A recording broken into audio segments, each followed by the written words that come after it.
Selamat malam jemaat yang dikasihi Tuhan, kita bertemu kembali dalam kebaktian doa pada malam hari ini 23 September. Tidak terasa Tuhan terus memimpin kita hari lepas hari, minggu demi minggu. Setelah kita beribadah pada 20 September 3 hari yang lalu, saudara, kita akhirnya bisa bertemu kembali dalam kebaktian doa pada malam hari ini. Mari kita bersama-sama menyanyikan lagu Give Thanks dengan hati bersyukur.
Puji Tuhan, saudara, memang hanya karena anugerah Tuhan, Hanya karena pertolongan Tuhan kita boleh menjalani kehidupan dan kita boleh menikmati segala hal yang Tuhan karuniakan buat kita.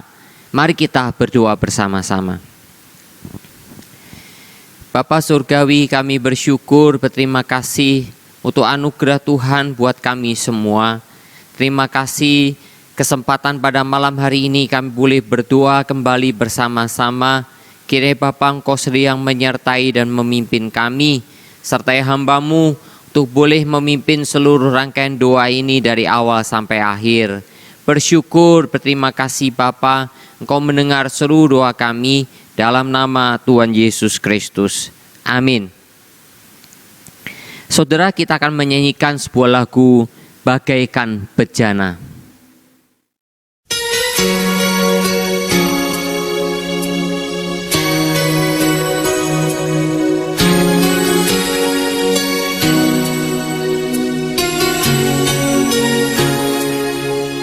Bagaikan bejana siap dibentuk, demikian hidupku di tangan-Mu. Dengan urapan kuasa Roh-Mu, ku dibaharui selalu. Jadikan dalam rumah-Mu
Ya saudara, Tuhan memang menciptakan kita dan Tuhan mau terus-menerus memakai kita.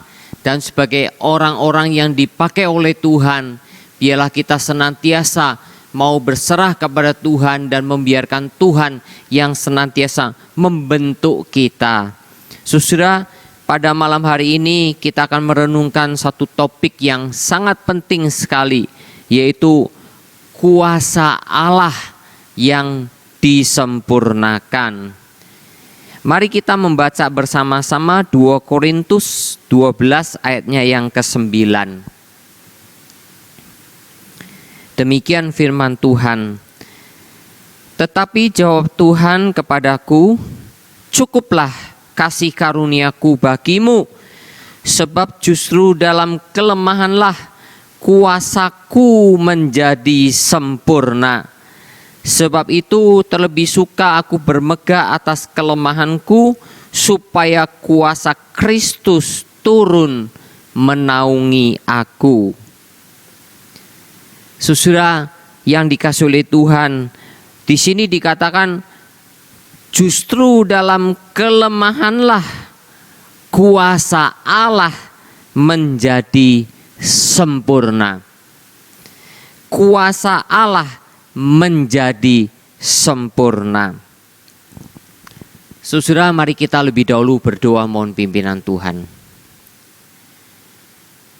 Bapa, terima kasih kesempatan pada malam hari ini kami ingin merenungkan kebenaran firman-Mu yang akan membukakan pengertian kami bagaimana seharusnya kami bersama-sama memikirkan apa yang Tuhan pikirkan, sehingga kehidupan kami boleh dipakai oleh Tuhan.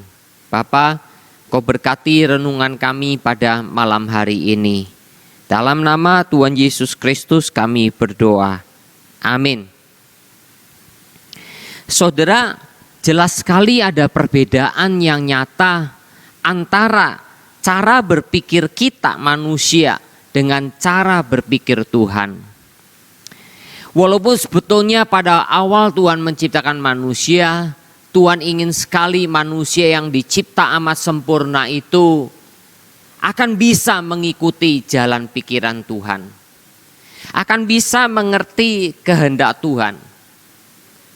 Dengan terus-menerus bersekutu bersama-sama dengan Dia. Tetapi pada faktanya saudara, manusia jatuh dalam dosa sehingga manusia kehilangan arah dan tidak bisa mengikuti cara berpikir Tuhan, sehingga tidak bisa mengerti kehendak Tuhan.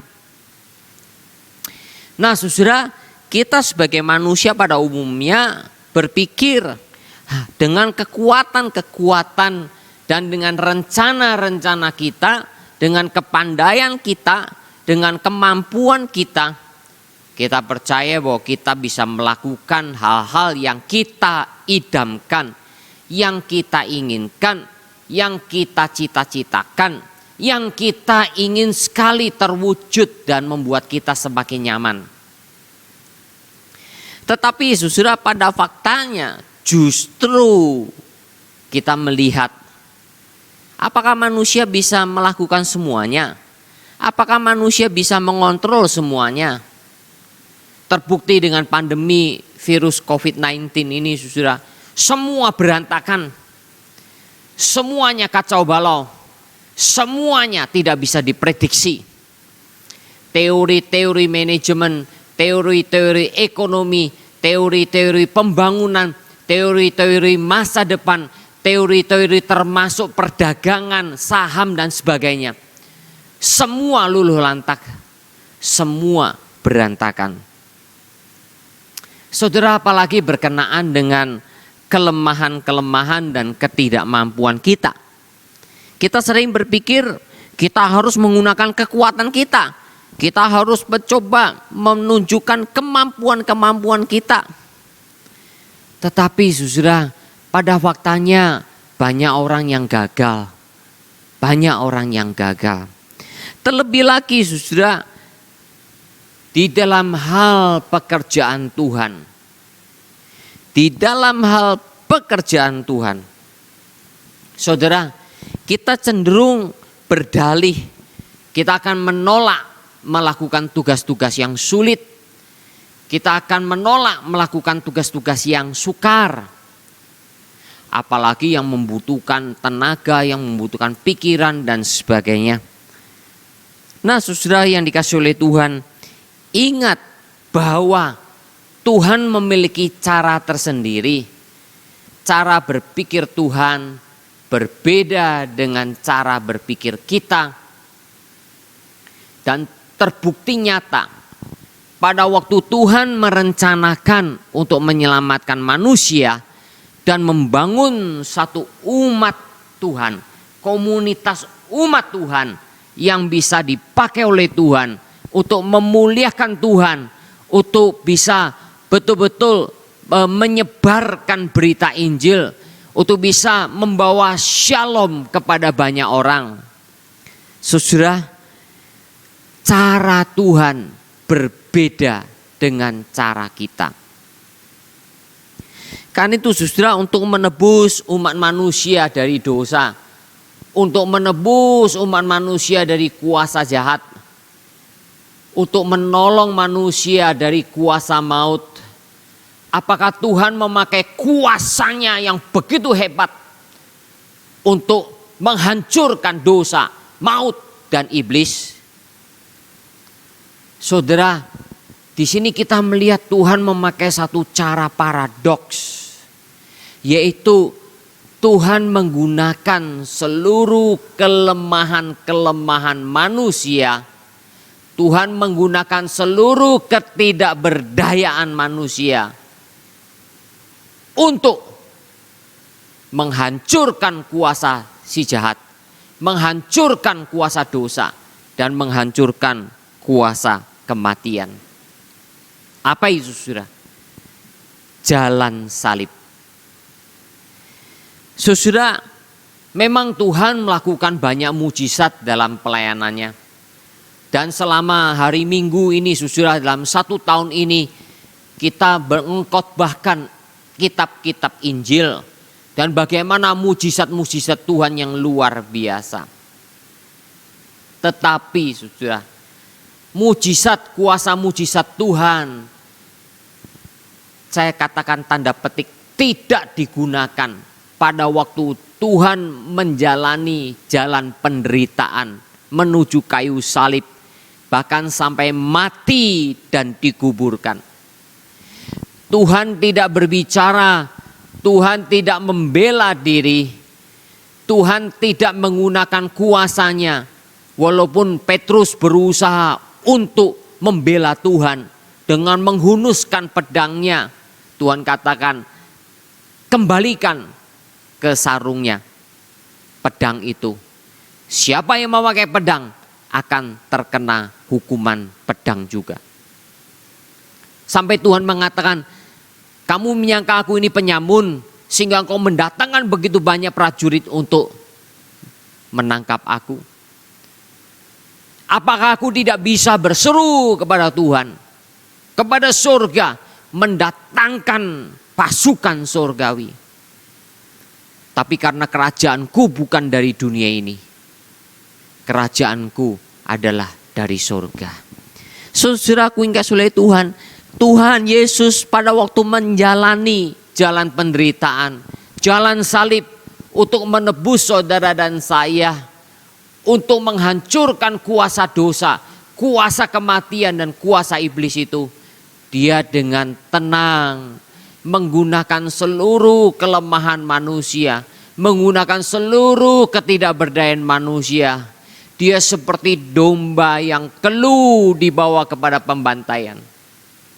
Saudara, justru di atas kayu salib itulah kuasa Tuhan menjadi nyata ketika mengampuni seluruh manusia. Bapa, ampunilah mereka sebab mereka tidak tahu apa yang mereka perbuat. Dan Tuhan berkata yang terakhir, sudah selesai. Yang sebelumnya dia juga berteriak di ucapan yang keempat, Allahku, Allahku, mengapa engkau meninggalkan aku? Saudara, seluruh kelemahan, seluruh ketidakberdayaan manusia yang disalibkan itu menjadi satu titik balik untuk menunjukkan kuasa Allah yang begitu luar biasa. Yang akhirnya pada hari ketiga setelah Yesus dikuburkan, dia bangkit dari kematian dan kuasa kubur tidak bisa menahannya. Dan batu itu sampai ditarik, sampai digulingkan, yang tidak bisa lagi untuk menahan kuasa kebangkitan Yesus.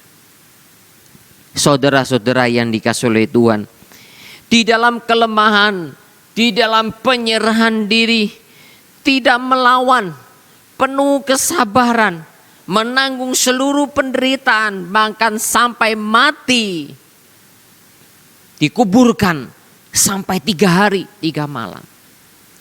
Justru disitulah saudara, akhirnya kuasa Allah menjadi nyata di dalamnya. Karena itulah saudara, Paulus pada waktu itu bergumul, Tuhan tolong saya, ada duri dalam daging, utusan iblis ini supaya mundur daripadaku. Dia berdoa demikian yang tercantum di dalam ayat yang ke-8. Dan Tuhan akhirnya berkata, cukuplah kasih karuniaku bagimu, sebab justru dalam kelemahanlah kuasaku menjadi sempurna. Kata-kata ini ditangkap 100% oleh Paulus. Sehingga Paulus katakan, sebab itu terlebih suka aku bermegah dalam kelemahanku, supaya kuasa Kristus turun menaungi aku. Saudara, karena itulah dalam tulisan Paulus katakan, apa yang bodoh bagi dunia, apa yang lemah bagi dunia, apa yang tidak terpandang bagi dunia, apa yang tidak berarti bagi dunia, semuanya dipakai oleh Tuhan untuk mempermalukan dunia, mempermalukan orang yang mengaku berhemat, mempermalukan mereka yang mengaku dirinya kuat, mempermalukan mereka yang mengaku dirinya berarti, mempermalukan mereka yang berkata mereka orang-orang terpandang. Saudaraku yang kasih Tuhan, banyak Tuhan sudah lakukan itu dari perjanjian lama sampai perjanjian baru. Ketika Tuhan mau memakai Musa, saudara, Tuhan tidak mau langsung pakai Musa. Musa tadinya sudah dididik di istana Firaun dengan seluruh pendidikan yang terbaik. Dia memiliki semua wibawa sebagai anak Firaun selama 40 tahun. Musa berpikir dengan kemampuannya, dengan talentanya, dengan kedudukannya, mungkin dia akan bisa menolong bangsa Israel. Tetapi ternyata tidak bisa. Dia lari pergi ke Midian dan digembleng lebih dahulu 40 tahun di Midian. Musa yang tadinya belajar penuh dengan kemegahan, penuh dengan kemakmuran, penuh dengan seluruh ilmu, semuanya tidak digunakan, tidak dipakai oleh Tuhan. Kecuali kemampuannya untuk nantinya menuliskan 5 kitab Taurat Tuhan, 5 kitab Taurat Musa yang Tuhan perintahkan kepada Musa untuk ditulis. Itulah yang dipakai oleh Tuhan. Tetapi sudah kemampuan untuk menulis itu sudah hanya itu, sampai di situ saja. Seluruh kepandaian semuanya diganti oleh Tuhan. Musa bagaimana dengan penuh kesabaran menggembala kambing domba di Midian selama 40 tahun. Karena itulah bekalnya nanti untuk memimpin bangsa Israel selama 40 tahun keluar dari Mesir dan menuju ke tanah perjanjian, melewati padang gurun selama 40 tahun. Saudara, Tuhan tahu hanya dengan kelemahanlah maka kuasa Tuhan menjadi sempurna, kuasa Tuhan menjadi nyata. Saudara, ketika Tuhan memakai Gideon, Begitu juga sama. Tidak perlu terlalu banyak pasukanmu. Tuhan hanya memilih 300 pasukan. Sedikit. Karena justru dalam kelemahan, justru dalam ketidakmampuan, kuasa Tuhan menjadi nyata. Saudara, siapa lagi yang Tuhan pakai? Paulus. Paulus memiliki kemampuan yang luar biasa. Dididik di bawah asuhan Gamaliel, orang Farisi. Dia kemampuan intelijennya luar biasa, intelijensianya. Tapi saudara, Tuhan justru lemahkan Paulus. Melihat penglihatan dari Tuhan dan membuat matanya buta dan akhirnya disembuhkan lewat Ananias. Tetapi di situ Tuhan tidak, tanda petik, menyembuhkan secara total. Justru dibiarkan ada kelemahan, ada duri dalam daging. Untuk membuat Paulus sadar bahwa dalam kelemahanlah anugerah Tuhan semakin nyata. Petrus yang demikian sangat luar biasa menggebu-gebu untuk Tuhan. Justru akhirnya Petrus menyadari, Tuhan, enyahlah daripadaku karena aku orang berdosa, aku tidak layak. Saudara yang dikasih oleh Tuhan, orang-orang yang hampir dipakai semuanya oleh Tuhan, yang semuanya dipakai oleh Tuhan dengan begitu heran, semuanya adalah orang-orang yang menyerahkan diri total 100% kepada Tuhan. Supaya apa? Kuasa Tuhan menjadi sempurna. Tuhan hanya mau memakai orang-orang yang merasa dirinya tidak mampu, orang-orang yang merasa dirinya lemah, orang-orang yang betul-betul tidak berarti. Tuhan pakai dengan sungguh-sungguh. Saudara, di sini bukan berarti kita tidak perlu belajar. Di sini bukan berarti kita tidak perlu menggunakan pendidikan dan sebagainya, talenta, bukan. Tetapi saudara, Musa talentanya dipakai oleh Tuhan, yaitu keahliannya dalam menulis, akhirnya menulis 5 kitab Taurat Musa. Paulus kemampuannya dalam bahasa Yunani dan bahasa Ibrani dipakai oleh Tuhan juga. Petrus dipakai oleh Tuhan juga kemampuannya untuk memimpin. Tetapi saudara, semua talenta itu adalah dipersembahkan di depan kaki Tuhan. Semuanya itu diserahkan kepada Tuhan. Semuanya itu ditaklukkan kepada Tuhan. Baru disitulah Tuhan bisa memakai mereka. Istilahnya saudara, kalau mau saya katakan, tidak ada seorang pun yang boleh memegahkan diri jikalau dipakai oleh Tuhan.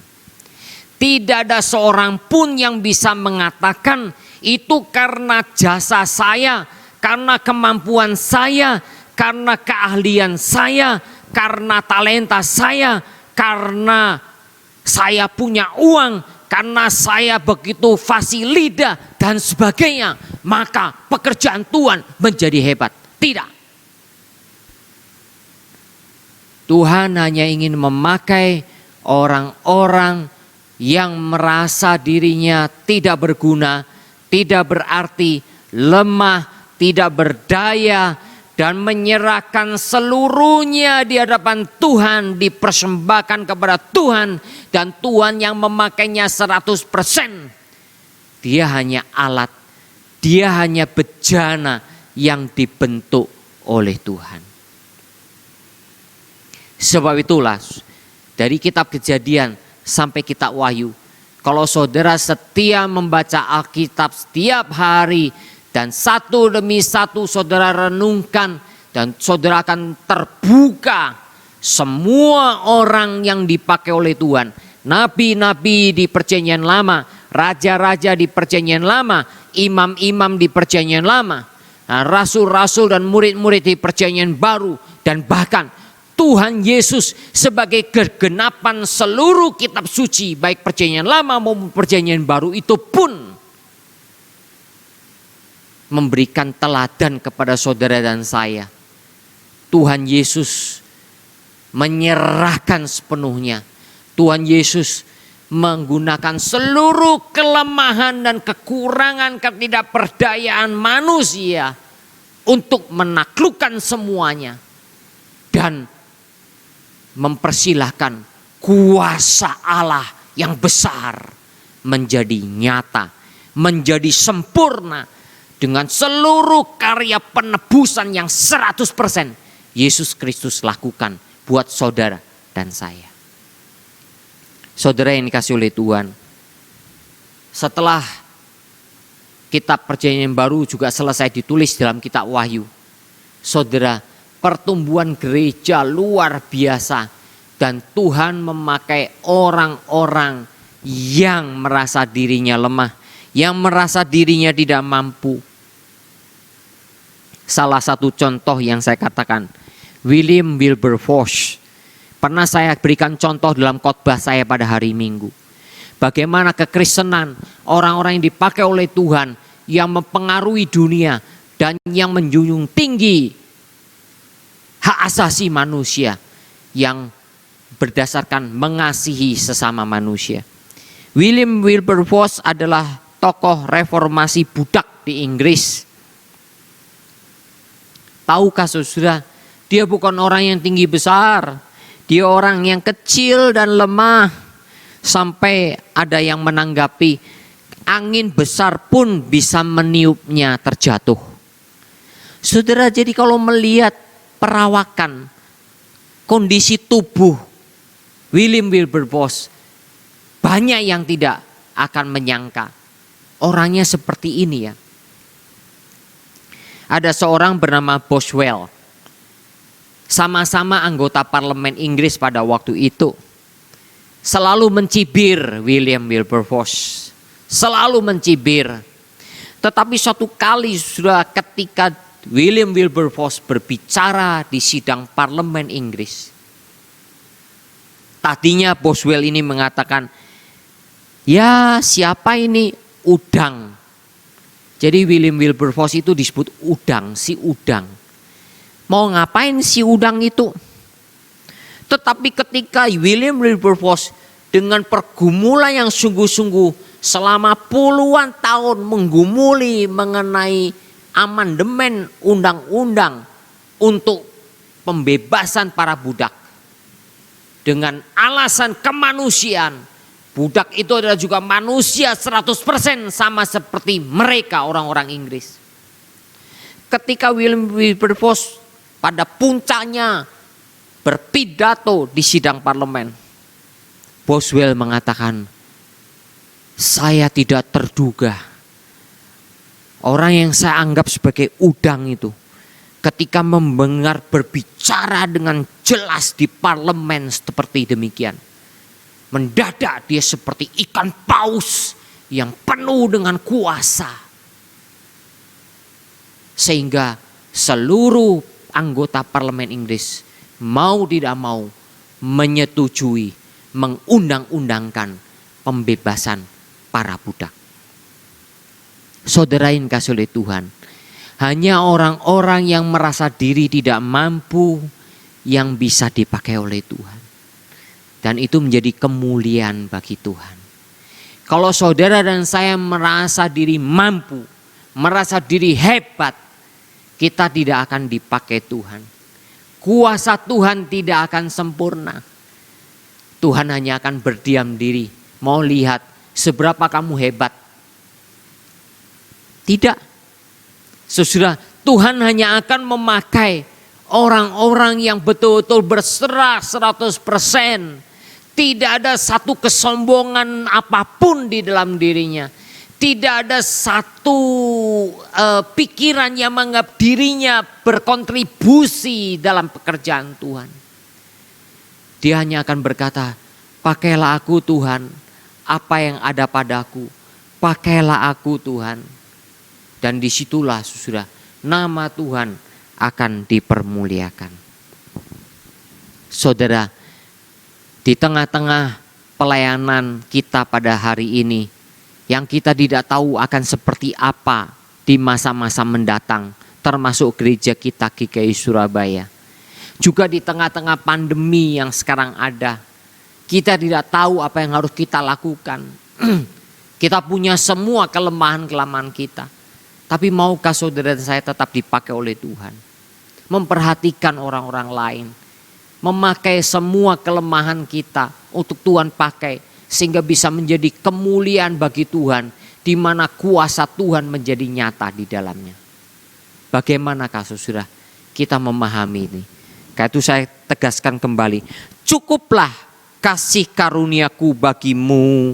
Sebab justru dalam kelemahanlah kuasaku menjadi sempurna. Dan akhirnya justru aku bermegah atas kelemahanku. Supaya kuasa Kristus turun menaungi aku. Saudara, maukah kita dipakai Tuhan? Yaitu seluruh diri kita persembahkan, kita bawa ke kaki kayu salib Tuhan. Pakailah aku sesuai dengan rencanamu. Tidak ada satupun untuk kemuliaanku, hanya untuk kemuliaan Tuhan. Hanya nama Tuhan yang termasyhur, hanya firman Tuhan yang boleh diingat oleh semua orang. Hanya pekerjaan Tuhan yang boleh diingat oleh semua orang. Bukan saya, bukan saya, bukan saya. Kiranya Tuhan memberkati firman-Nya. Amin.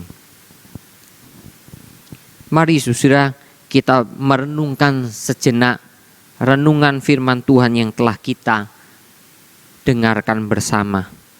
Biarlah saudara dan saya sadar bahwa kita semua sebetulnya tidak berdaya. Tetapi justru kalau saudara betul-betul rendah hati di hadapan Tuhan, merasa diri tidak berdaya, tidak layak, penuh kelemahan, penuh kekurangan, justru disitulah Tuhan akan memakai kita. Mari kita berdoa secara pribadi di hadapan Tuhan.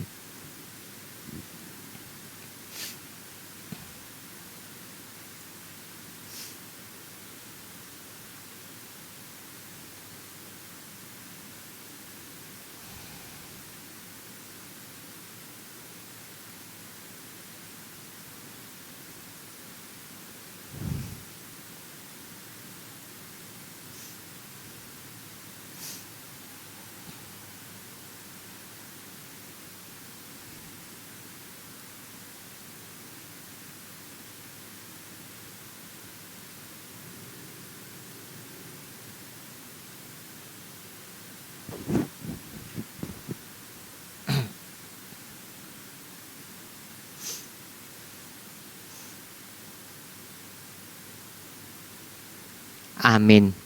Saudara, sebelum kita masuk dalam doa-doa syafaat, mari kita nyanyikan lagu Bagaikan Bejana.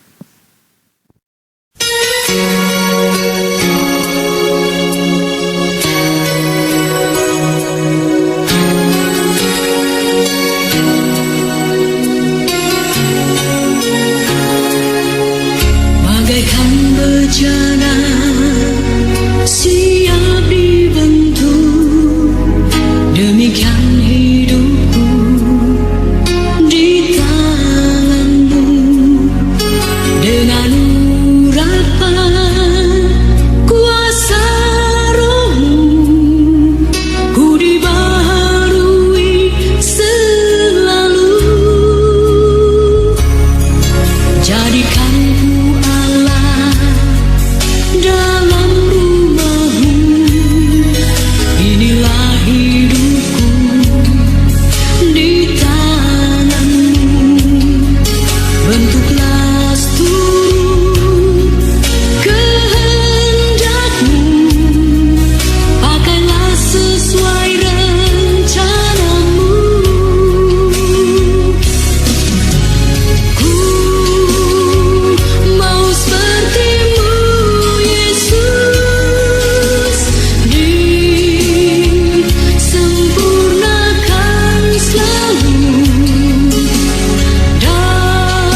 Serahkan hidupku di tanganmu, dengan urapan kuasa Roh-Mu, ku dibaharui selalu.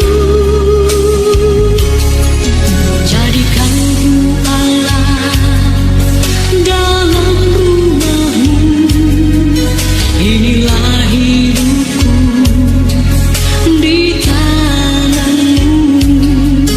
Bentuklah seluruh kehendak-Mu, pakailah sesuai rencana-Mu. Ku mau seperti-Mu, Yesus, disempurnakan selalu dalam setiap jalanku, memuliakan nama-Mu. Ku mau seperti-Mu, Yesus, disempurnakan selalu dalam setiap jalanku, memuliakan nama-Mu, memuliakan nama-Mu.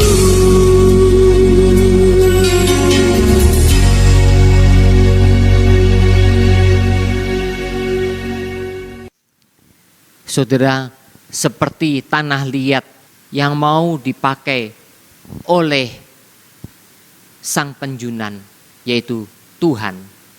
Tuhan akan membentuk kita menjadi bejana yang seperti apa. Dan biarlah Tuhan terus bentuk kita. Tuhan pimpin kita semua.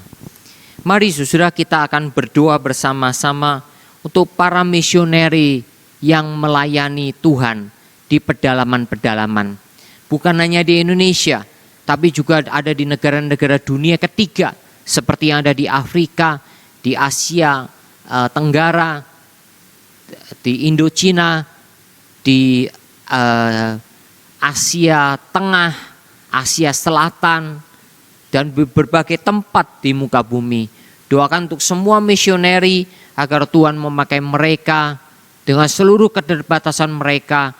Tuhan pakai para misioneri untuk bisa memenangkan banyak jiwa yang ada di pedalaman, yang belum pernah, yang khususnya yang belum pernah mendengar Injil Tuhan. Mari kita berdoa bersama.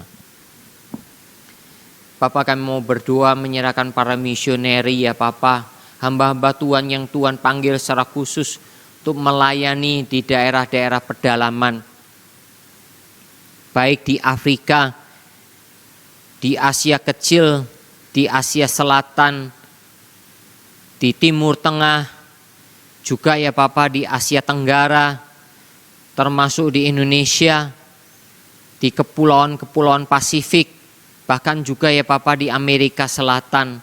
Kami serahkan ya Bapa misioneri-misioneri yang melayani di pedalaman. Mereka penuh dengan kekurangan Bapa, tapi biarlah Engkau melengkapi mereka dan kuasa-Mu menjadi sempurna. Para misioneri yang memang telah dilatih, diperlengkapi dengan keahlian tertentu, tapi biarlah dengan hati yang tunduk kepada Tuhan, hati yang mau dipakai oleh Tuhan, sehingga mereka semua akhirnya bisa memuliakan Tuhan, memenangkan jiwa bagi Tuhan. Bapa, berkatilah para misioneri, ada yang sampai berkorban, kehilangan keluarga mereka, bahkan kehilangan nyawa mereka sendiri. Tapi Tuhan berikan kepada mereka kekuatan. Ada di antara mereka yang selamat, tetapi bersyukur Bapa mereka boleh tetap melayani dengan baik. Dan mereka tetap rendah hati, bukan karena kehebatan mereka. Ada juga misioneri yang akhirnya orang tuanya meninggal dan anak-anaknya akhirnya selamat. Tetapi hanya anak-anaknya pun bisa melayani kembali sebagai misioneri. Kami sungguh bersyukur, berterima kasih Bapa. jiwa yang mengasihi Tuhan dan mengasihi jiwa-jiwa yang belum diselamatkan.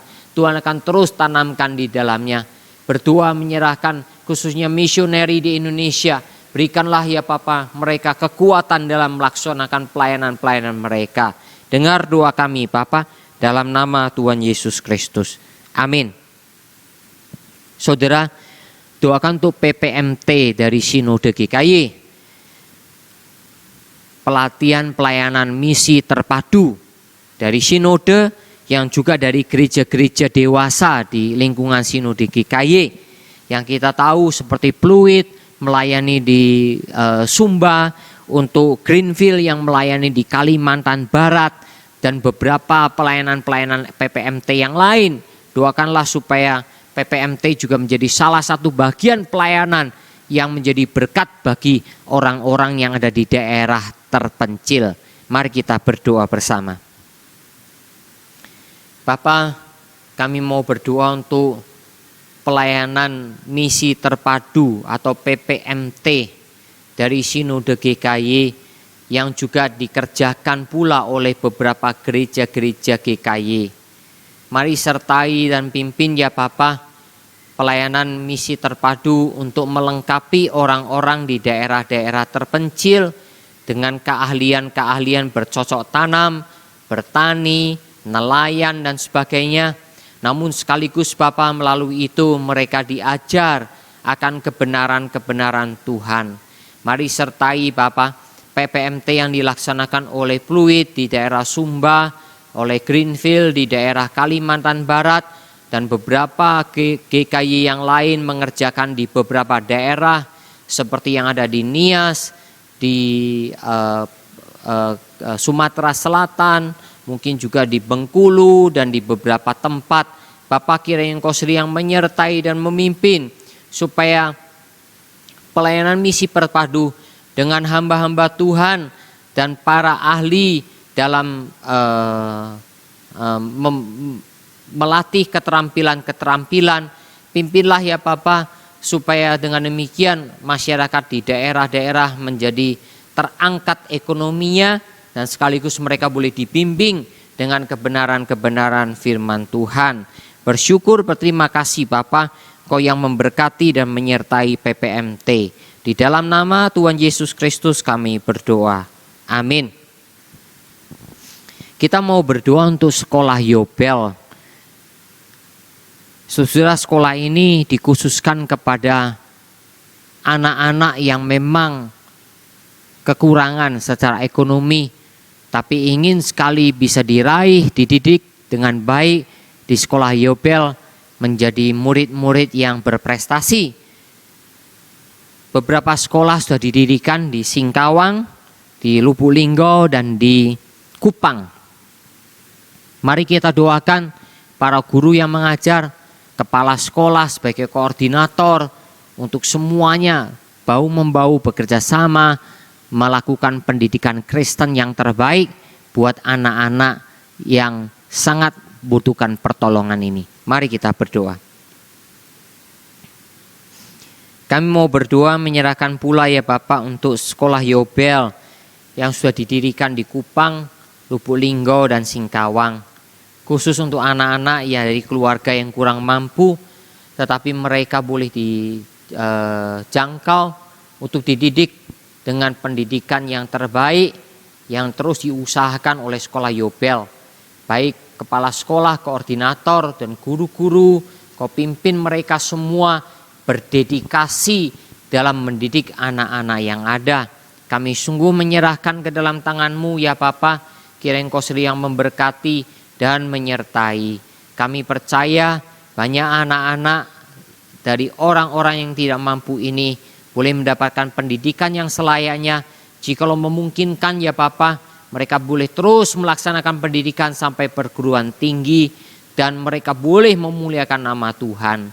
Bapa, Engkau sertai banyak pendukung Yayasan Yobel, sekolah Yobel ini. Kau juga berkati mereka semua sehingga mereka boleh memberikan dukungan yang penuh kepada Yayasan Yobel dengan setulus hati mereka, dengan segenap hati mereka. Terima kasih Bapa, dengar doa kami dalam nama Tuhan Yesus Kristus. Amin. Kita berdoa untuk HUT gereja kita yang ke-13 bulan November nanti, dan juga untuk Natal GKI Surabaya. Kita doakan untuk panitia yang akan dibentuk, doakan juga untuk bagaimana perayaan ini, apakah akan diadakan secara virtual atau bagaimana. Biarlah Tuhan memberikan hikmat bijaksana kepada kita semua. Mari kita berdoa bersama.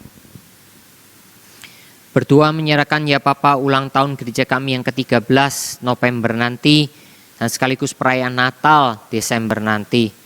Kami tidak tahu Tuhan, apakah kami bisa merayakannya ataukah hanya secara virtual. Tapi Tuhan akan pakai semuanya. Pimpin pembentukan panitia, pimpin ya Bapa, semuanya bisa dijalankan dengan baik. Kiranya Tuhan sendiri memberikan hikmat bijaksana kepada kami, tapi biarlah kami boleh tetap merayakannya dengan penuh ucapan syukur dalam keadaan apapun juga. Bersyukur, berterima kasih Bapa, Kau mendengar doa kami dalam nama Tuhan Yesus Kristus. Amin. Ekonomi Indonesia kita perlu terus doakan agar Tuhan memimpin negara kita.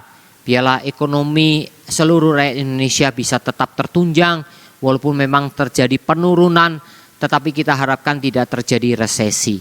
Mari kita berdoa. Bapa, tolong ekonomi negara kami percaya lewat kebijakan-kebijakan pemerintah, Menteri Keuangan dan Bank Indonesia betul-betul tetap bisa, ekonomi tetap bisa berputar. Tuhan mari tolong pimpin rakyat Indonesia jangan sampai jatuh ke dalam jurang resesi. Mau berdoa terus, Tuhan tolong seluruh pedagang-pedagang, kiranya Tuhan juga bukakan jalan di dalamnya. Yang berdoa untuk mereka, pabrik-pabrik, Tuhan juga pimpin supaya pabrik-pabrik pun bisa tetap berproduksi dengan baik.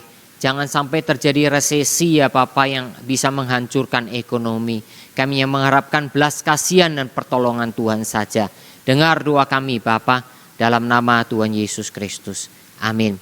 Terakhir kita doakan untuk vaksin COVID-19. Doakan juga untuk protokol kesehatan. Saudara, satu sisi kita sangat prihatin karena yang terpapar COVID di seluruh Indonesia semakin banyak. Tapi di sisi yang lain kita bersyukur di Surabaya khususnya semakin menurun. Kita bersyukur yang sembuh juga semakin banyak. Di Jawa Timur juga hampir sama. Tetapi kita doakan supaya protokol kesehatan betul-betul dijalankan oleh seluruh masyarakat Indonesia. Mari kita berdoa. Berdoa Bapak untuk usaha dari para ahli menemukan vaksin COVID-19. Sertai dan pimpin ya Bapa, supaya semuanya akhirnya bisa dihasilkan dengan baik dan bisa menolong masyarakat secara umum dan lebih dahulu kepada para tenaga medis yang lebih khusus lagi. Berdoa Tuhan tolong juga Indonesia, kami cukup khawatir Tuhan, semakin hari semakin banyak yang terpapar, terinfeksi virus ini. Mohon Tuhan seluruh rakyat Indonesia sadar, sesadar-sadarnya mereka menjaga protokol kesehatan dengan baik. Berdoa kalau perlu dengan disiplin dari aparat ya Bapa kepada mereka. Tolonglah ya Bapa rakyat Indonesia. Sisi yang lain kami bersyukur untuk Surabaya yang sembuh semakin banyak dan yang terpapar semakin sedikit. Tuhan bersyukur, berterima kasih juga untuk Jawa Timur. Tetapi tolong Bapak semuanya jangan sampai lengah, tetap bisa waspada ya Bapak. Sehingga kesadaran masyarakat menjadi salah satu unsur yang penting sehingga penyebaran virus ini bisa semakin terkendali. Mohon pertolongan-Mu ya Bapak. Terima kasih, terima kasih. Bapak bersyukur Engkau telah memimpin seluruh rangkaian persekutuan doa kami dari awal sampai akhir. Dengar seluruh doa kami Bapa, dalam nama Tuhan Yesus Kristus kami berdoa. Amin. Selamat malam, Tuhan Yesus memberkati kita.